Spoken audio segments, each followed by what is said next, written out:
Hi there, my name is Stephen Gamble, and I'm pastor of Reformed Baptist Church here in Nashville.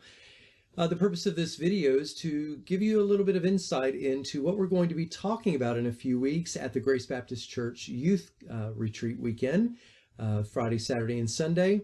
Andrew asked me just to let you know a little bit to whet your appetite and hopefully give you some insight what we're going to be talking about. So the way I would summarize my theme that will carry us through the weekend is reading the Bible literarily. And by that, I mean something different than merely literal, but literarily.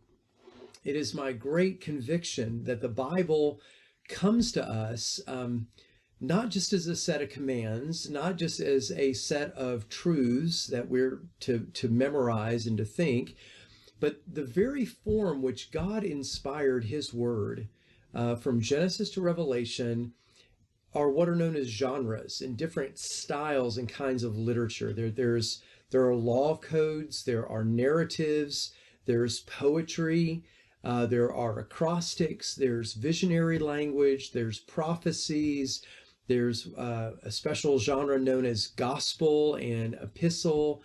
And there are just all of these different kinds of literature that aren't read exactly the same.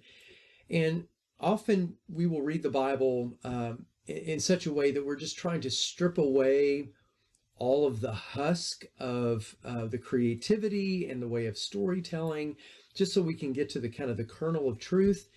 And I'm going to be asserting over and over again that not only is the truth inspired that we find there, but the so-called husk isn't husk at all to be thrown away. Rather, it's the package itself is inspired, and the way that it comes to us is inspired. And so as we read it, we need to be reading it as a literature and not, again, just to extract from it certain sets of truths to memorize.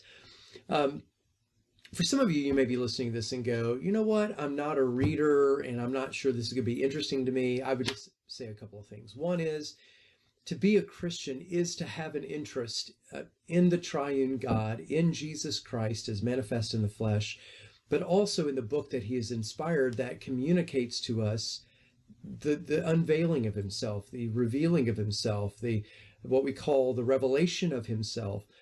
Comes to us, at the end of the day, it comes to us through a book, Genesis through Revelation. And so as Christians, we have to be interested in reading to some degree and at some level. The second thing is you're hearing a guy who was not raised on books, and I was not a student, and I was not a literary person. You see some of my books here behind me, and there's more on this other side. But when I became a Christian, I had a set of books, maybe about like this, and they were all Stephen King paperbacks, all horror novels. There's a part of me I wish I hadn't gotten rid of them all, but that's another story. But I just was not a reader, and I loved movies and music and television and stories in those different forms, but the literary reading component I just didn't have. And that has taken me a long time to develop. And even in my life as a pastor, my appreciation and admiration for literature has grown over the years. And so whether you have that bent or not, as a Christian, you should have interest in reading the Bible and reading it well. I mean, if you're going to read it anyway, might as well read it well. And second, that is something that is a skill that you can develop, and not everybody will develop the same, but our imaginations and our ability to fill out the world in that we're reading that comes from 2,000 or more years ago, it's important to in one sense dramatize that in our minds as we're reading it. Otherwise, it's going to be disinteresting. It's not going to be something that's going to hold our attention when we have so many other things calling for our attention. So that's what the weekend's going to be about, is thinking about how to approach the Bible. I'm going to be preaching on Sunday from, I think, the book of Jonah, and talking about Jonah as a story and how it's told and how compelling that it is.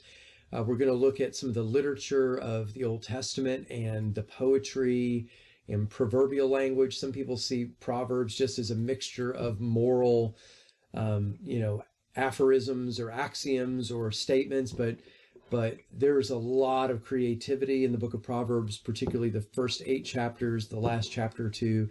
And at the very least, I hope to ignite an interest in you that might fan into a flame of love and passion for the Bible, and the fact that God gave us stories, and God gave us poetry, and God gave us letters and law code. And it is just been a Christian now for almost 30 years, a pastor for over 20 years, and I am more in love with and impassioned with the Bible as literature than I ever have been in my life. So I hope to share that some with you. So if you're riding on the fence, I'm not sure if I'm going to go or not. I hope this will tip you over in some way to want to be there. If you're already in, I hope that this will excite you. And if you're not really sure, or mom and dad signed you up and you're not quite interested, I hope by the time we're done, it will be a benefit to you, and you will go home wanting to read your Bibles and to read them well. So that's it for now. Lord willing, I will see you in February. Thanks.